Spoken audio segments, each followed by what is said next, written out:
Awesome. Well, pleasure to welcome to the podcast Colorado goalie Elena Oh. Elena, welcome to the show.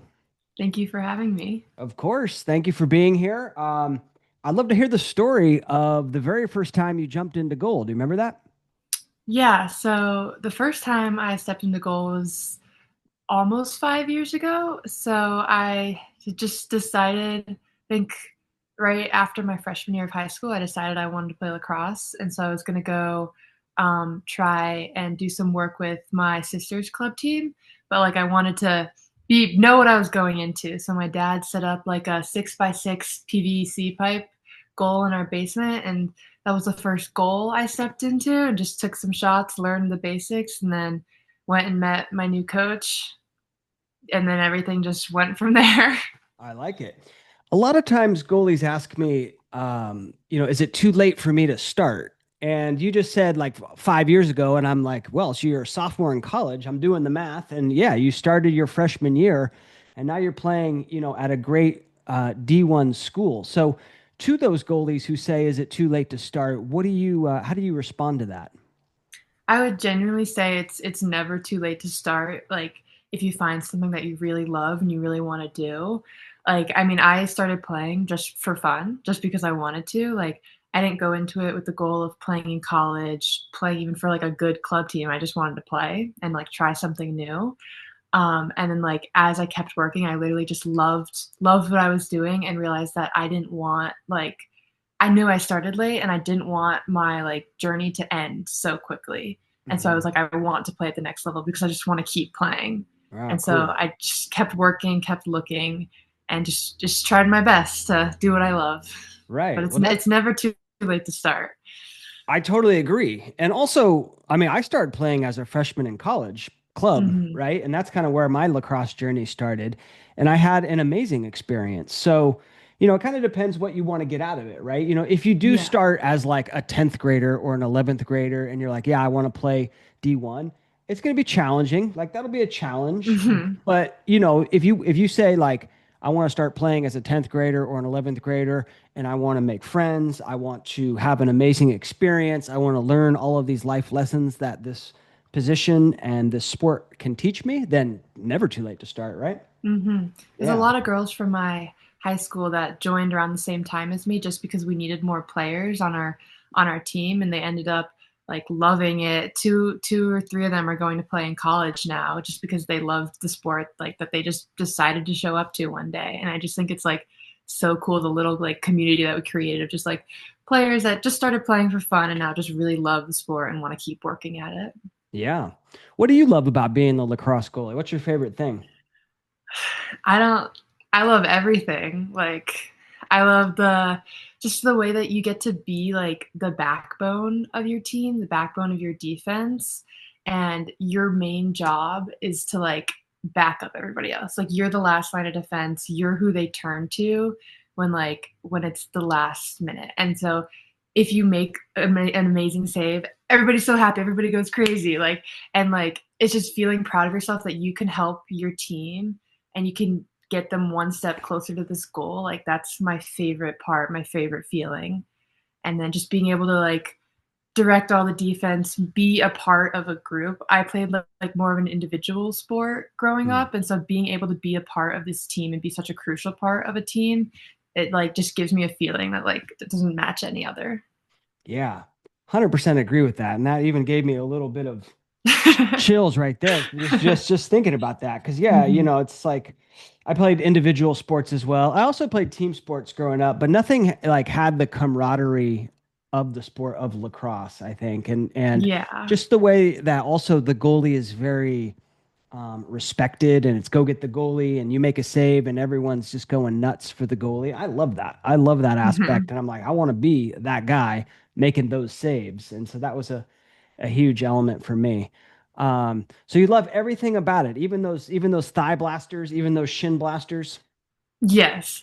I mean, they're not always the best, especially in practice. You're Yeah. solo goalie getting reps and reps, but honestly, a save's a save. Anything like the pain, it feels nice if the ball goes out and everyone's like, "Whoa, that looked like it hurt." And it's like, Mm. it's all right. It's all worth it in the end. Yeah.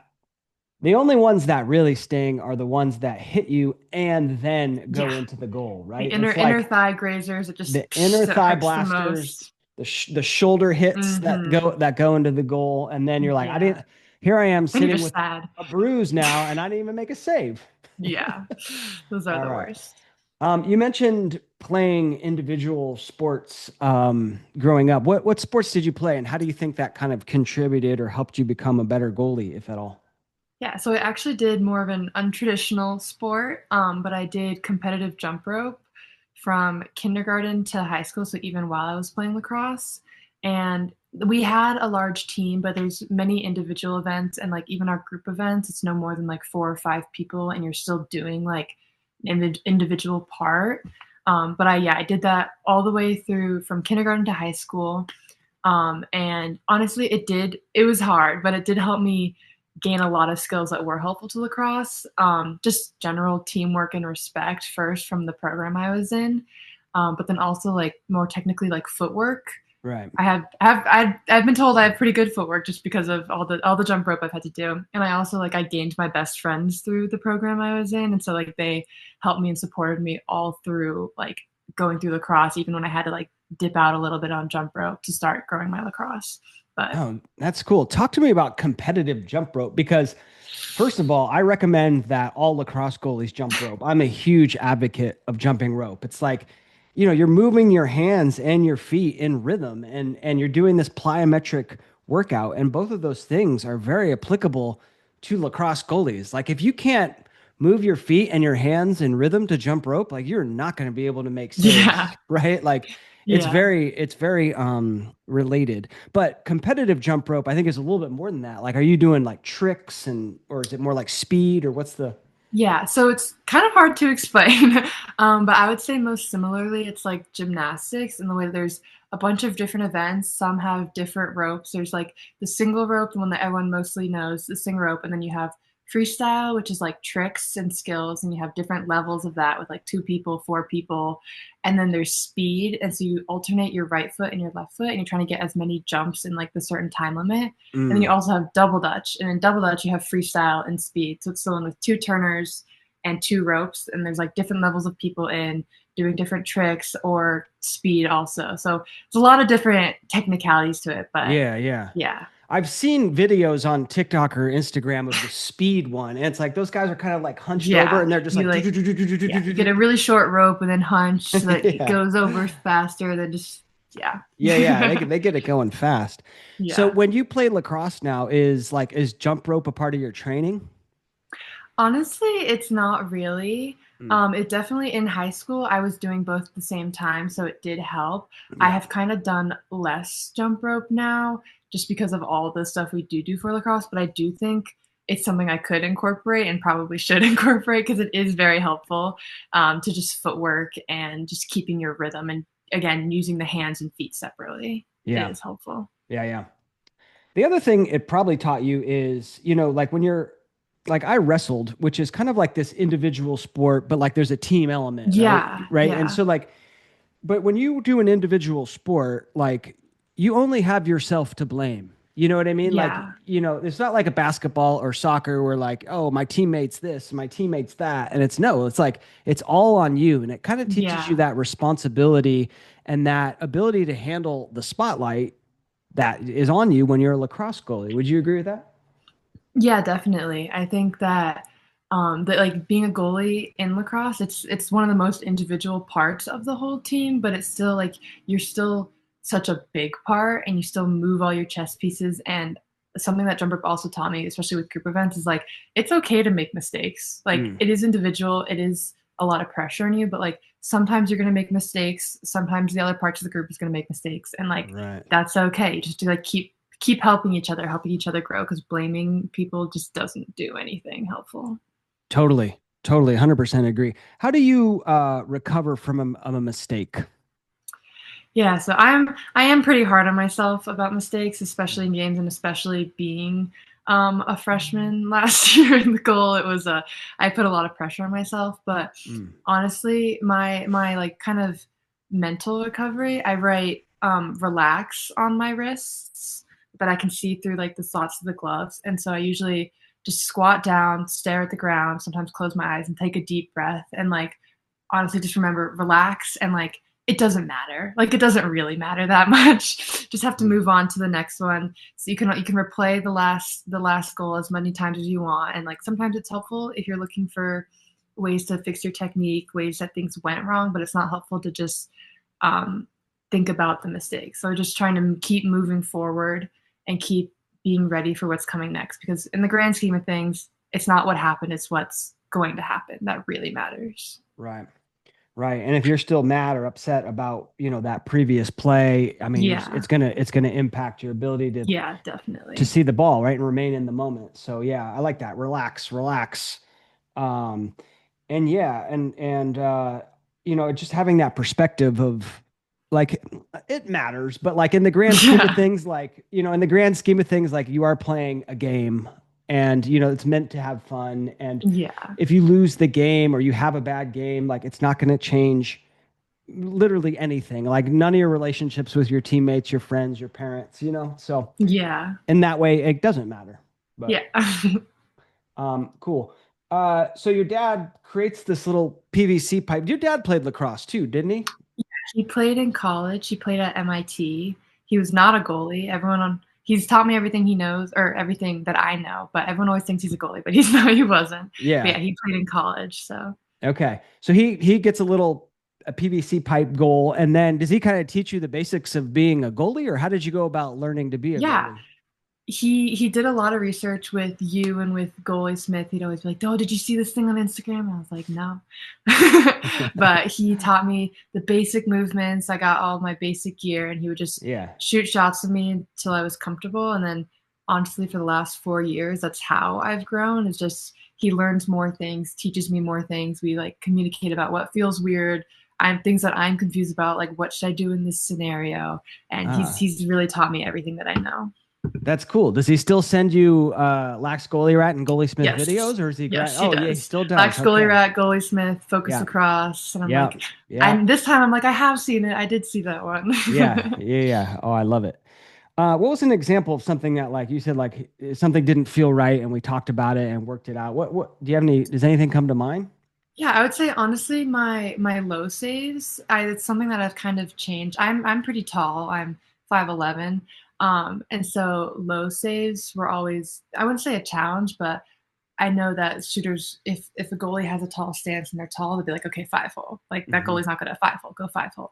And Hmm. so learning how to change, like I've changed the way I've played low saves with bending at my waist, bending at my knees, like doing the splits, trying to stay controlled. And so we kind of just work through these different things to figure out what's gonna be the fastest, but also the most controlled and also not painful, honestly. So Right. we've just honestly that's changed. That's changed. It was mostly started at my hips when I was first starting out, and then went into my knees, and then coming to college, my coaches here do more of like the splits and like the really not dramatic, but like just giving everything you got to the ground. And so we Yeah. kind of work through the balance of doing those, but with also controlled and isn't like harmful to my body. Yeah. How do you how do you teach a young goalie how to like do the splits? Because Hmm. um you could do it both ways. I personally, when I'm coaching young goalies, I personally say stay on your feet for the low saves, but like Yeah. you see a lot of goalies that are tremendous, end up on their butt and they do it well. So how do I teach the other way? I think honestly, I do think it's better to not do the splits, just because you're able to get your chest all the way down. But Hmm. I'm very like I'm very reaction. I haven't always been super technique. It's more of just reaction. And so for me, kicking my left, it's mostly on the left side. Kicking my foot out to the ball first, because I'm just trying to get something in the way, is Hmm. how I kind of got into it on accident. It's just learning to kick out that foot, just give it everything you got. So even just doing it with learning the splits without your hands, keep your hands up, and kicking out your feet to whichever side the ball is just to get it behind. Because once you get your feet there, then the rest of your body will go. Yeah. And a lot of reps, right? Yeah, lots Yeah. and lots of Yeah. reps. Yeah. A lot of practice. Um, that's very cool. So then did you, in addition to the videos that your dad sent, did you watch a lot of lacrosse growing up or not so much? Not really, honestly. Yeah. I my dad had like fiddlesticks, the little sticks sometimes in our garage we used to throw around when we were like 5, 6. But me and my sister's lives were pretty jump rope focused for a while. And then when my sister started playing, even then I didn't really wasn't super familiar with the sport, didn't really go to a lot of her games, blah blah blah. And I only started like the first lacrosse game I saw was my freshman year of high school, I think. My sister's high school team made like a run for the state championship, and so I started coming to those games because it was during COVID. I didn't really have anything else to do, so I started going to those games and like watching the games. I was like, "Whoa, I want to do this." And so then when the next college season came around, I'm from Chapel Hill, so I went to a lot of UNC games, Duke games, started watching more on TV, but I really didn't start watching lacrosse until I started playing. Yeah, interesting. Okay. And then who was playing goalie for Carolina at the time? Was it Taylor Moreno? Taylor Moreno. Yep. Yeah, yeah. What a great example of an She's awesome goalie. insane. Yeah. Yeah. Um, Very cool. So then how did you and then when you said like, all right, I love the sport of lacrosse. Like I played my freshman year of high school, my sophomore year of high school. I'd like to keep playing. How did you then, go about getting recruited to a D1 program in like, let's call it a short amount of time? Yeah. So my first ever season of high school was actually my sophomore year. Mm-hmm. So after sophomore year, I didn't have any intention of playing in college, honestly. I had joined I switched club teams, joined a little bit higher level one. But like that would have been my recruiting summer. So I was going to some tournaments, more like local ones, but my dad had seen Goalie Smith and was like, "Oh, they have like these tune-up sessions right before big tournaments." I wasn't going to the big tournaments; I was going to local ones. But I was like, "Oh, we'll drive up to Maryland, go to this like hour-long session, then drive back, go to the tournament." Yeah. So I had started going to some of the Goalie Smith sessions, and there I had met I'd seen like college commits and college goalies, and I was like, wow, like I'm not that far away from them. Hmm. Like I could get there, and like I know I could get there by the time I was in college. And so it's like maybe this is something that is actually achievable. Like I could actually do it. So then I like started learning about the recruiting process. I'd gone to more college camps and other goalie camps, both to just like get better and then also to get exposure. Mm-hmm. But like I wasn't a known name, wasn't really anything, just trying to play. And so I learned about the recruiting process just talking to other girls at these camps because they knew everything. They like had the intentions. I'd never sent an email, never made highlight videos, never even like took film. So I learned, and then through that, learned all about it there. Through that summer, started sending emails and going to more camps, making my own highlight reels, and then just hoped for the best. Yeah. And then Colorado, I mean, how did they learn about you or find you or tell me the story about there? Yeah, so I only looked at about 7 or 8 schools, I think, Hmm. for college because I knew like it wasn't like I was giving up 10 years of training if I didn't make it to college. I was like, it's Right. it's gonna be okay. But it's just something I really wanted. So one of my high school teammates, Molly Reed, she went to Colorado and is playing now. So I play with her now. And Hmm. so I had like followed the Colorado Instagram and I saw they were holding a prospect camp. And I was like still looking for camps to go to. And so I was like, oh, we could go here. I can go see Molly. And so me and my dad went, it was after September 1st. And I went to that camp, like met the coaches, met some of the players and just played. And then in the middle of the camp, our main goalie coach, Mitch, he was like, I'll be in touch. And I was like, Oh. oh, okay. And so, yeah, so going to that camp is the biggest thing because, um, our head coach, Ann, she responded to my emails after I had gone. So she's like, oh, I didn't see this. Sorry. Oh yeah. So going to the camp was my biggest move, I think. Then from there, just kept talking to the coaches, and Colorado was my only offer actually. And so I was really, really grateful that they were willing to take a chance on me, even if I wasn't the greatest girl at that camp or the best player, they knew that I could grow into something, and I'm just really grateful for that opportunity that they gave me. Yeah, that's amazing. Mhm. Well, congrats. Thank you. I'd love to hear like what are your tips for girls going to those camps? Because sometimes it can be a little nerve-wracking, right? Like Yeah. especially if you really want to go to that school. Like, I really want to go to Colorado, and this is my big opportunity. And if I don't play well, then like I'm gonna blow it. What are your tips you could share? Yeah, so looking back, I probably didn't do any of this stuff until Colorado. Um, but my biggest tip, especially for girls who like aren't high level recruits that like all the coaches are looking out for, is just to make yourself known in any way. So one of my old teammates, she told me to wear like brightly colored clothes. So I started wearing hot pink shorts to all of my recruiting camps. And Mm. I would wear things like I would wear things that make me known, like I had a knee sleeve. So wear things that make you recognizable. And then also like just communicating and being friendly, like going out of your way to talk to the other girls, make conversation, like the recruits and the team and the coaches, just like find little things you have in common that'll make you memorable. Because going to Colorado was the only camp that I had any sort of connection with Molly. And so I had talked to her before, and she was like, "Oh, Mitch just got his wisdom teeth out." And I was like, "Oh." And so when I went over and started warming up with the goalies, I was like, "Oh, how's your shirt? Like, how's your wisdom teeth? Like, I know Molly. I went to high school with her, blah, blah, blah." And so, like, Mm. it's something that some things that make you memorable. And, like, even if you don't play the best, they'll remember you by your, like, spirit and by your friendliness. And that's also, like, equally important as your playing is. Yeah. Great piece of advice. Great Mhm. piece of advice. Because I think coaches understand goalies can have an off day, right? Yeah. And at the end of the day, they want to recruit great people that are going to Yeah. fit into their team. And demonstrating that you are exactly that is very powerful. So, Mhm.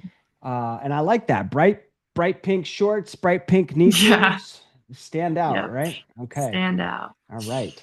And then so you get to Colorado, and like, would you say like your goalie game changed at all? Um, honestly, I would just say that the level of play, obviously going high school to college, definitely increased. Mm. I'm from Chapel Hill. We don't have super strong lacrosse in North Carolina, so like went to a public high school, and like just trained with my best friends, but obviously not the top players in the country.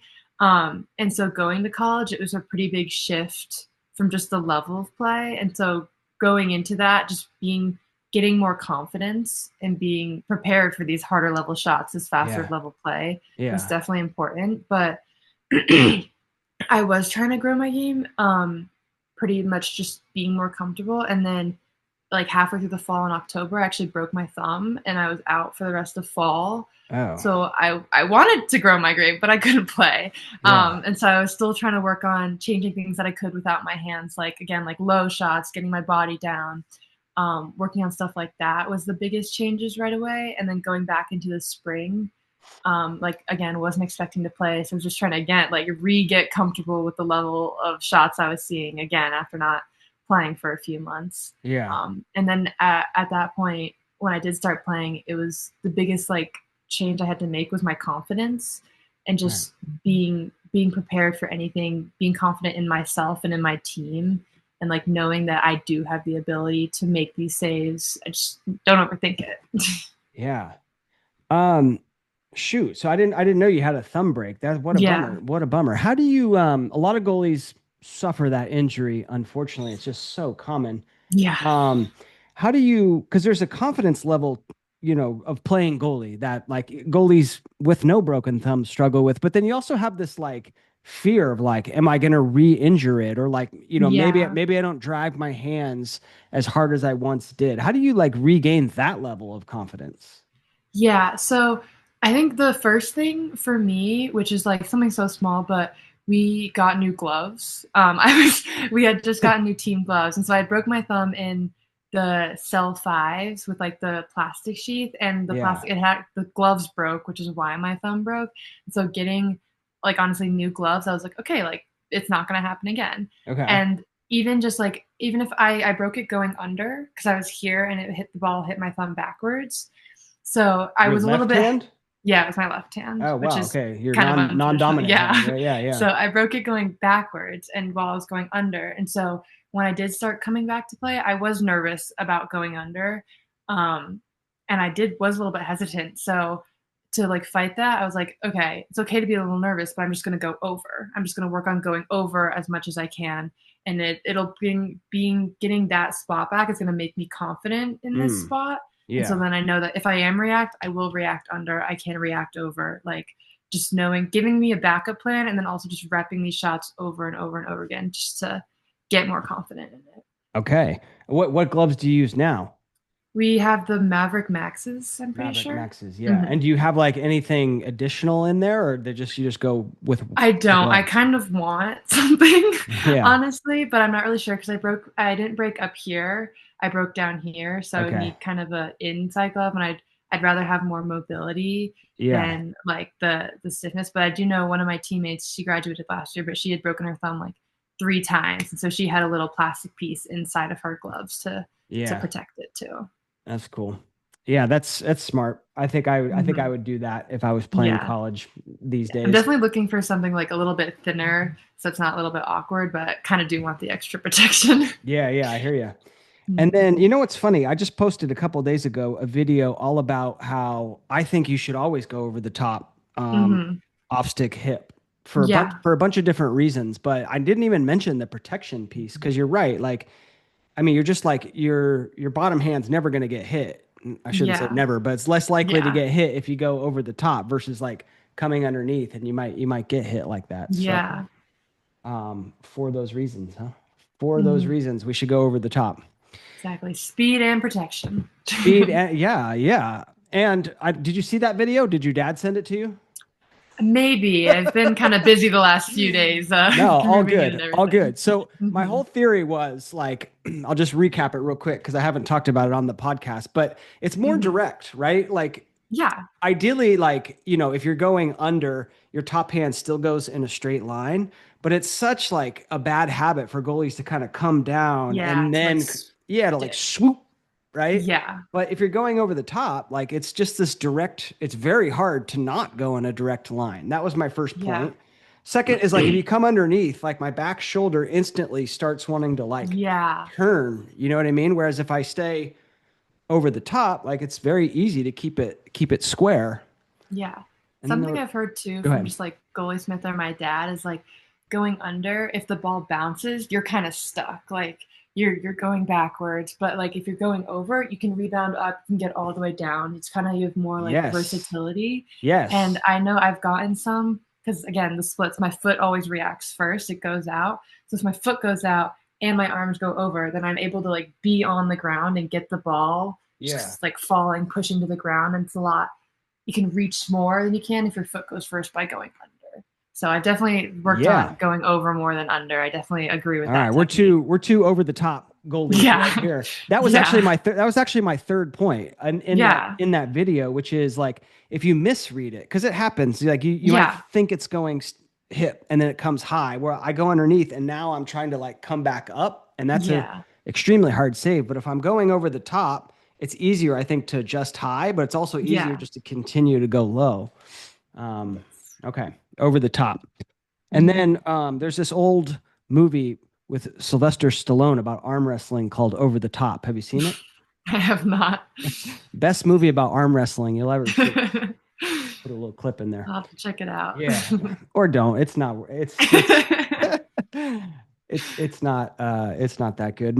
My college newspaper had like a top 10 it was a humor newspaper and it had like a top Mhm. 10 list, and it was like top 10 movies about arm wrestling, and all of them were blank except number 4, which was Over the Top.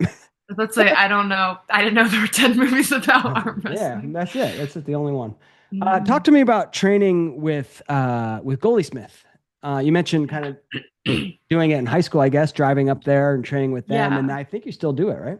Yeah, so I love Goalie Smith. I've gone to their like TGE, their Goalie Smith experience since I started playing, and then Mhm. other little camps that I can. I honestly like it's one of my favorite places, not just because of like the coaching staff and the training, but like the community. I love like just the big group of goalies, and like Yeah, you don't have that anywhere else. The where you can, it's like the craziest group you've ever met because everybody's slightly insane. yeah, But it's so much fun, and then you get so many techniques from the coaches and from other players. You can watch. My like biggest trainer honestly is besides my dad, is watching other goalies play, like Yeah. watching Taylor Moreno, watching Shea Dolce, like figuring Yeah. out what works for them and then what works for me. And so being able to be in a community like Goalie Smith where you can get advice from these coaches, you learn the over the top thing, you learn things about low positioning, you learn how to get in the shooters' heads, like how they bring in college shooters is one of my favorite parts too. Like Hmm. girls that you're actually gonna be playing against in college, because you can ask the shooters questions, they can ask you questions, and you learn like, because I never played the field, you learn like what they're thinking, what they're looking for, and then just again the community is my most favorite part of it all. Yeah. Yeah, I was gonna ask if you had like sort of studied Shay and kind of watched Shay because you guys are both, very tall girls, and Yeah. like when I see your guys' stances, they look kind of similar, right? And your Yeah. style of like, very lateral in the step Hmm. and looks very similar when I watch it on tape. So, Yeah. I don't know if that's coincidence I've or not. definitely watched her a lot. Again, just like getting into lacrosse last year, she's the biggest goalie right now, of Right. course. And so her and Taylor, they're both tall. They both are very explosive. So that's like what I try to get from Shay. She doesn't use not use technique, but like she gets to the ball. She's able to read the shooters. And so that's like kind of something that I try to learn from her is how she's able to explode to all these different spots. And she does the split. She's on the ground a lot, but she knows how to control herself and how to use like her entire body and her entire like her height to her advantage. So I love that about her, and I just like Hmm. always watch her highlights. Yeah, awesome. Anything else that you learned at TGE or with Goalie Smith, kind of watching the other goalies, like lessons that come to mind or no? Hmm. Honestly, I feel like a lot of it is um can't think of it like subliminal. Like you kind of learn things and then like not accidentally, but like take it into your head and do it the next time you see it, Yeah. just because. So like Yeah. having a higher arc. Sometimes you see goalies in like some of our little drills when it's like you just want to get the point. We step up all the way, try to get as big as possible. And if they make the save, you're like, oh, I want to do that. I think I Mm. could make the save. I could do that for our group. So you step all the way up, get in their face, and just like hope that that works. And obviously, not always the best option, especially in a game, but it definitely works having the opportunity to like get the confidence to do that and get the confidence to try that and like even add that into your skill book just in Hmm. case. Right, right, right, right. Yeah, just knowing that that's an option, or like, Yeah. yeah, right. You're like, because you Yeah. might not even know certain things of like, oh, like we can do that. Oh, Yeah. Like you yeah. can get in their face and go and hope that they miss. Like you never know. Yeah. Well, congrats on an awesome freshman year. I mean, talk to me Thank about you. like, I mean, Big Ten Goalkeeper of the Week, March 4th, March 11th, March 18th, March 25th. That's like all of March. Yeah. No, this Um, year was Pretty impressive. crazy. Yeah. I mean, talk to Hmm. me about, your freshman year and kind of earning the starting role and their feelings going into that. Yeah, it was definitely a little bit scary going into that position with all these great players on my team, and like especially with the defense, having them being able to trust me. A lot of them were juniors and seniors, so them being able to trust me as like the backbone, and then allowing me to like direct them around, even though I'm younger and newer. It was really really great, but I think the biggest part of going into it was the kind of again everything matters, but just going out there and playing. My first game was against Northwestern, so Mm. that was terrifying. um, but again, the coaches told me this, and my teammates, they said just go out there and play. Like you don't have anything to lose. We're playing this awesome team. Like take this amazing opportunity and just go with it. So that's kind of how I went into the rest of the season, especially in the beginning, knowing that there's no expectations. You just want to try to do the best for your team. And I think that really helped in the first part of the season, just being able to go out there and try. Like there's no pressure. I'm not like, I don't really care about defending the spot. Like I'm really grateful for the opportunity to play. So I'm just going to go out there and keep playing my best, keep playing how it makes me happy and how I can help my team. Yeah. Yeah. In many ways, like when you are a freshman, it's like you're not expected to carry the team, and so some of that pressure should be off in a way, in a Yeah. way. In other ways, like it's nerve-wracking as all heck. Yeah. Um, Yeah. how did you build that trust with your teammates to where, like, you were, as a freshman, you were okay with saying, I don't know, like, hey, you need to slide or get up on the hands quicker or Hmm. giving them tips. How did you build that trust? Yeah, I think honestly starting in practice, like not being afraid to use your voice in practice, start calling these out, and then also taking feedback. Like sometimes you do call the wrong thing. Sometimes you didn't see a man on the field or you move someone where you're not supposed to. So someone comes up to you and is like, "Oh, we don't do that." And just be like, "Oh, my bad. That's like I didn't mean to do that. Thank you." Or asking questions like, "What do we do in this situation?" Like if it's these people coming down the field, even in a drill, like what do I do when this happens? And then them Right. knowing that you're like working on learning and you're like trying to build your connection with them and build like the knowledge, then they'll trust you and like be willing to listen to what you say because they know that you'll listen to what they're saying. Right. Yeah, like Hmm. being a student of the game, right? And just Yeah. showing them that like you really care as much as they do about the Yeah. team's success, and you want to learn so that you can help them. Yeah, all great, Yeah. all great. And then yeah, starting against geez, the team that makes it to the national championship, huh? Yep.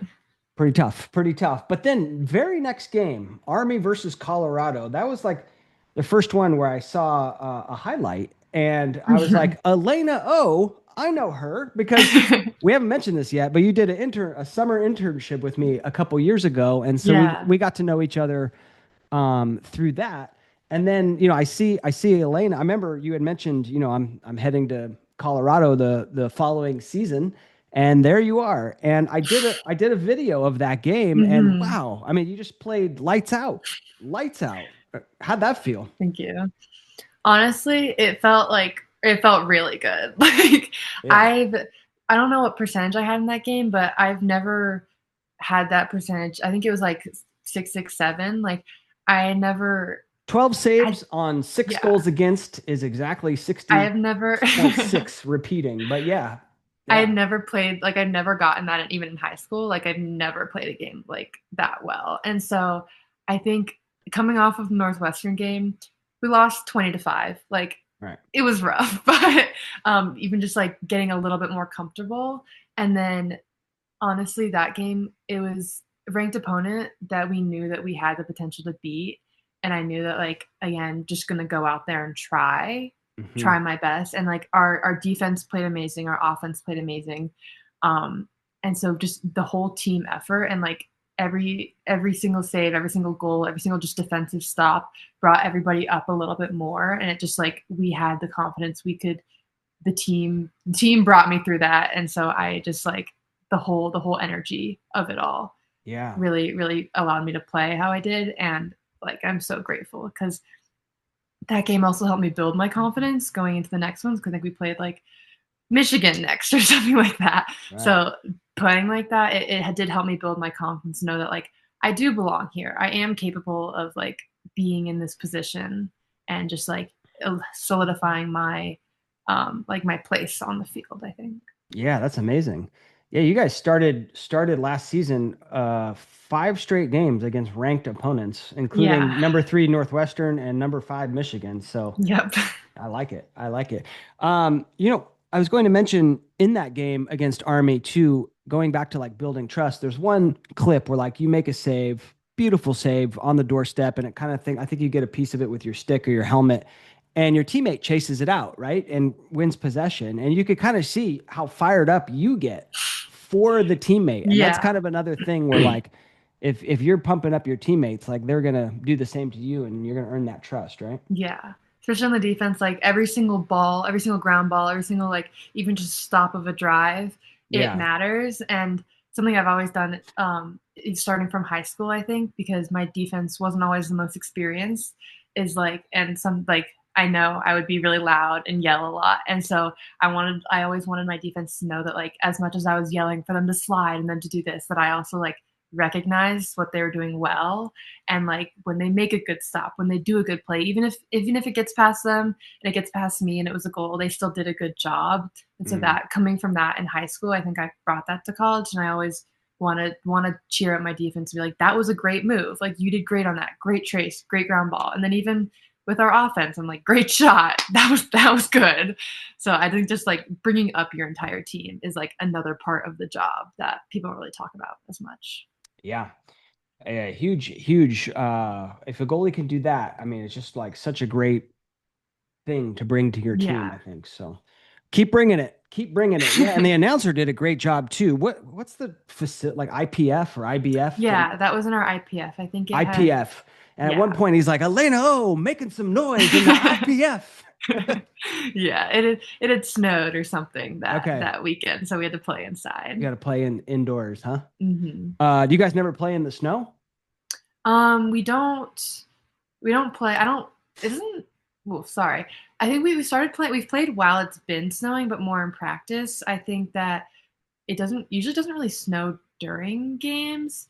But we did move our game field to Prentup Field, which is a Okay. soccer field, so it's grass, and so we weren't able to play as many games out there with the If it's snow and like the yeah, okay. plowing. But we do have our main practice field, which is turf Kittredge, that we played a few games at because they can plow that. But it's pretty bright and sunny during the day, even when it's snowing in Colorado. So it's never Okay. really a big deal.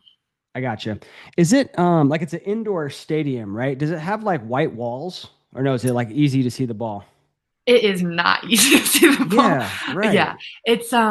it's the since our ball is yellow, the lights are really the biggest problem. Okay, There's a lot yeah. of lights up that are like shining down, and then just a lot of stuff on the walls. And there's two big windows on either end of the field that like shine out. So it's not easy to see in there Yeah, in practice and in games. So honestly, I'm grateful that we do usually practice in there if we're gonna play there because to get used to seeing the ball. But it's right. definitely not easy. Yeah. It's like a huge home field advantage. Yeah, yeah, Yeah, I remember except we for, like, played all in we it. always struggle to.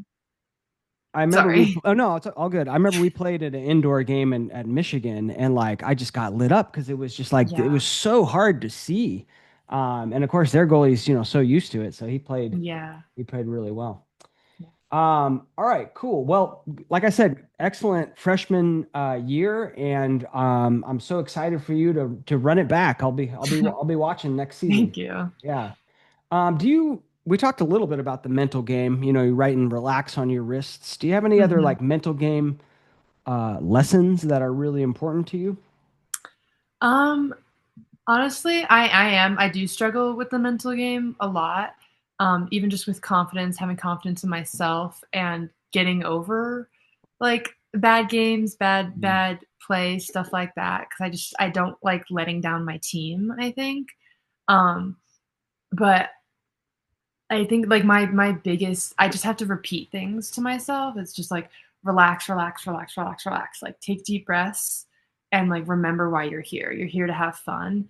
And then like again, everything does matter, but like in the grand scheme of things, I know that I play better when I'm relaxed. So I just have to tell myself like it doesn't matter. Whatever just happened, it doesn't matter. Hmm. And like that's that's the biggest thing. It doesn't really matter how many saves you make, but when you make them, that Yeah. really counts. And I've had like games that I've struggled a lot. Like at the end of the season, I was struggling more with consistency. And there was one game against Arizona State that I made like two saves the entire game, which was not great. I was not happy about it, but I was really struggling the whole game.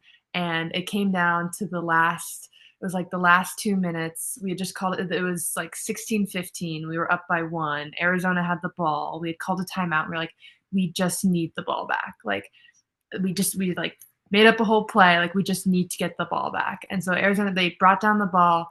We're bringing it around, like passed it from behind Julie, and there was like a doorstop shot, and I got the save. And like it felt so good after feeling so bad about not playing great the entire time. And so everybody remembered that and like remembered me making the save, but all I could remember was the like 15 I had missed before that. Hmm. And I came up to my coach and I was like, I'm sorry. Like, I'm sorry. And he was like, you showed up when it mattered. And I was like, but I could have, that wouldn't have happened if I could have done before. And he was like, but you did. You were there and you kept stayed in it. You kept going. And that's what matters. Like, that's what's the game changer. And that really stuck with me throughout the rest of the season, even when I had hard games or not so great games with not a lot of saves, it's like you always remember that the next one is what matters the most. And Right. you're just, if you can show up when it really matters, when your team needs you the most, like nothing else, everything else in the past, like it's in the past. Totally. That's a beautiful lesson. Beautiful Mhm. lesson. Yeah. And especially in women's lacrosse, because like the shots are just all right on top of you. And so Yeah. like the save percentages do tend to be a lot lower. And so just Hmm. like staying in it mentally and knowing that like if I can just get one, two very well timed saves, sometimes Yeah. that's the difference in the game. Um, but yeah, and a lot of goalies do feel like, because we have such a impactful role that like you're letting down the team when you do give up a lot of goals. And that can be a very difficult thing to get over, right? And sometimes you say, Hmm. I hear these, I hear other coaches and sometimes parents say like, well, in order to score, like they got to get through all of the other 10 girls, Yeah. 11 girls. And to me, that never really like made me feel better.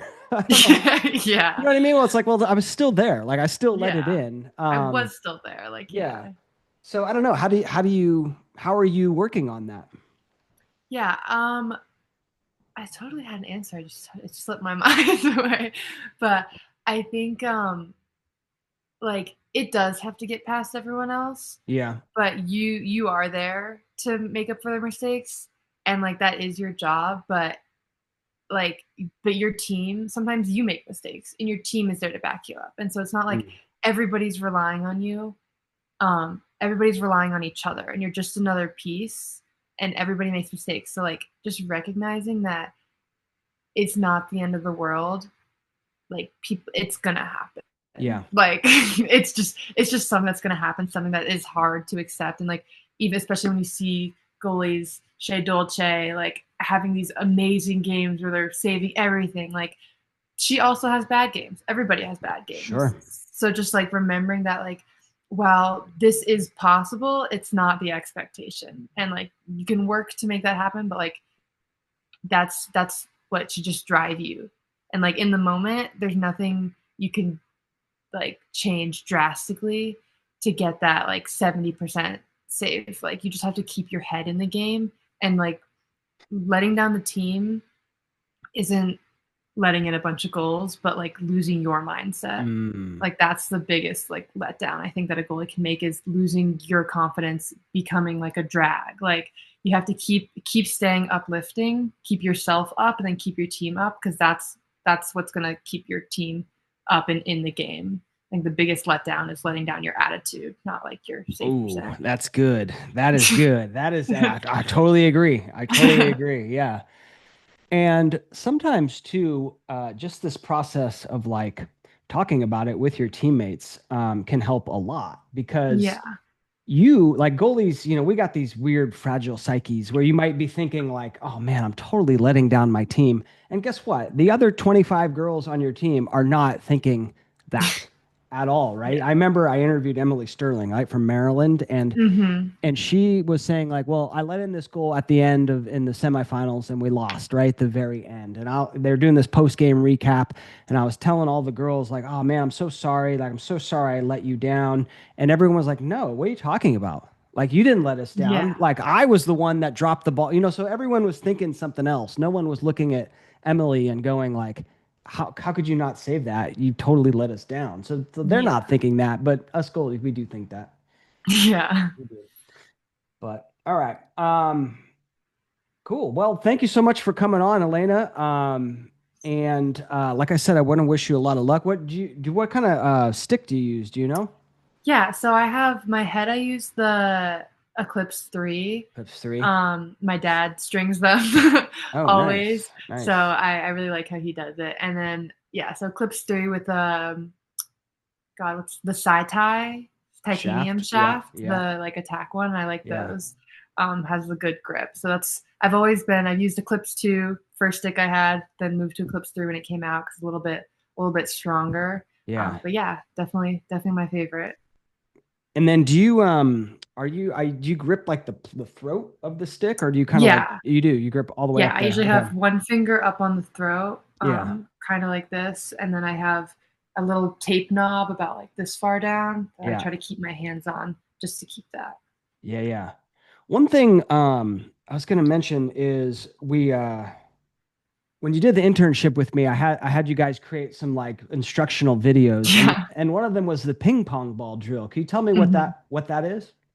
Yeah, so for ping pong ball drill, me and my dad did that to work on like hand eye and seeing the ball.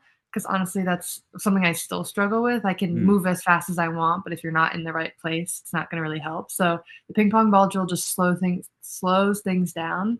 You can use just the shaft or the end of your shaft and have someone toss ping pong balls at you, the ones that are like this big, Yeah. and then just try to tap them with the end of your shaft. Just finding the spot and staying there, not moving too far past it, just keeping your eye on the ball. It's a little bit slower, but it like helps you really refine your eyesight and refine your technique of getting to these spots. Yeah, and like yeah, because you're just trying to hit that little Yeah. small ping pong ball, Little right? movements, but that's what matters is getting to the right spot. Yeah, that's a great point. And controlled too, because so many Yeah. times, if it's like off stick, like whoa, you just see this uncontrolled Yeah. hands, but being slower, slowing it down, and Hmm. then ultimately building up the quickness. Yeah. All right, so that's cool. And then one thing I noticed that we talked about that lateral step, and I remember like watching that video that you did. I'm like, oh wow, she's already doing, as a senior in high school, super lateral. So were you Mhm. like that out of the gate? Because when I started, I would step out of 45. Yeah, I definitely I was taught the 45-degree step. I think I kind of, as like a taller girl, I kind of squat more and sit back. So, Hmm. well, like when I was trying to 45 step, I kind of was falling backwards and ended up more lateral. Oh And so yeah. I've definitely gotten into the lateral just by being in the kind of wider stance. My feet are kind of outward. And so it's kind of just how like I ended up setting up that brought me to the lateral step, not like specifically like thinking about it, but like it definitely is a lot faster and like being able to reach over instead of out Yeah. is a lot better. Yeah, that's kind of the what I teach these days. But yeah, like you said, when I first started coaching and playing, like it was all 45, but now Yeah. just with how fast players can shoot, it just makes way more sense to go lateral. Yeah. Cool. And then you also have been editing a bunch of these podcasts, so Yep. you've listened to a lot of them. Have any come to mind of being like, wow, that was a really good episode? Besides this one, this one is fantastic. Yeah. Honestly, I think one of my most recent ones that I can think of, ones I like was Tommy Gross with St. Yeah. Joe's. Oh I yeah. really liked like his take on playing and energy and also like being a face for young boys who maybe not won't see themselves as much on the Mm. TV screen. I really liked his take and like his voice. And then he was a coach at Goalie Smith like a few weeks ago, so I was like I recognized his voice and I was like, where do I know that voice? And I was like, oh, I know. So I Yeah. was like, oh, hey, like, what's up? I totally edited your podcast. Oh, that's awesome. Yeah. Yeah, that was a real he was go back and listen to that episode. I don't know Hmm. what He number had a it is great off the top of episode. my head, but yeah, it was really good. Just kind of like it talks a lot about like the mental game and like how he thinks about this position. And it was just like, yeah, it was just so many really cool lessons.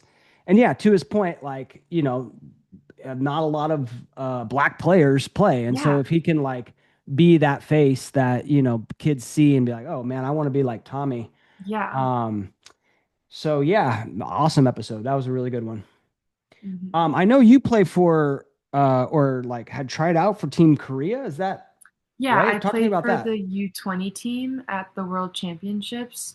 It was a really great experience. I was one of four American players that came, and it was in Hong Kong last summer. Such a great experience being able to like meet. I've never been to Korea actually, Yeah. and so I didn't end up going, but it was a great experience being able to meet other people from like my culture and learn more, and then also meeting these girls from America that like are kind of similar to me and like have gone through kind of the same things, and then also just being with the entire championship, even like the girls I know on the U.S. team, or I made a bunch of friends on like Germany. So like being able to connect with all these players from around the world and like being able to grow the sport was like really really cool experience to have. Yeah. What an amazing experience. Yeah, that's Mhm. awesome. And then did they speak English, the other players on your team? Oh, some of them did because some of them a few of them go to boarding school in the Right. US, so a Right. lot of them did speak English and were good, but definitely a lot of them didn't. And especially like lacrosse terms are going to be different. And so on the Right. defense, one thing that was like kind of hard was communicating with the defense because I don't know any Korean. Yeah. Um, so it was definitely a little bit challenging doing the communication, but it was also cool. A lot of lacrosse isn't as big in Korea, so being able like the girls asking us questions was really great, and being able to like teach Oh, them cool. Yeah. again, grow the Right. sport was Right. super cool. Yeah. Even though we weren't the strongest team out there, we were able to get these girls a really cool experience, and we did win one game, and it was seeing like the joy because a lot of them were younger, seeing like Right. the joy and like they were just so happy to be part of this team. It was really great to like be a part of this experience for them and for us. Oh, that's amazing. Yeah, that's amazing. It makes me think back to like I right after college, I coached a youth team in Berkeley, and it was like every kid's first year, like Hmm. just starting, and so we were Yeah. horrible. But we won. We won one game, and it was like the best. Yeah. These kids just went crazy just for that Hmm. one win. Um, and then what else was I going to say? Oh yeah, even like so I live in Argentina and speak like pretty fluent Spanish, but like I was giving a clinic and just some of like the terms, of like cradling, like how do you say? Yeah. I would just say the word cradling in English, because I have no idea how you say it, but like how do you say send the slide in Korean? Yeah. I have no clue. It was there was a lot of pointing, Yeah, it was yeah, more a lot of like because again these girls, some of them have like never played in a super big game before, so like right, obviously like not that they're not listening, but they're just gonna go, and so it's like okay, you yeah. guys go, and then we'll work from there. Like we'll go, if you go here, we'll have someone else go here, we'll all have each other's backs. We're just gonna try to figure this out as we go. Yeah, it does go to show that like just listen to the tone and the urgency Yeah, in my voice, yeah, not necessarily the word if you don't know it. yeah. But there you go.